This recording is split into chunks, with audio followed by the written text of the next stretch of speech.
What's up? Andito na tayo sa Alcarge. Ginabi na tayo. At kita nyo, dito tayo sa may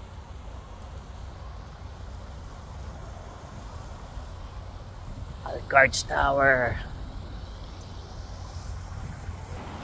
Wow.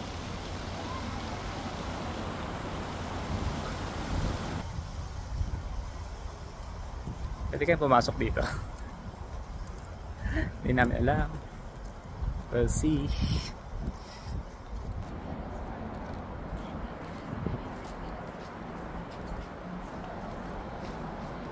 Actually, sa gitna niyan is revolving restaurant. Pero kumain na kami kanina, so mas masarap ang kinain namin sa Turkish restaurant. So kahit hindi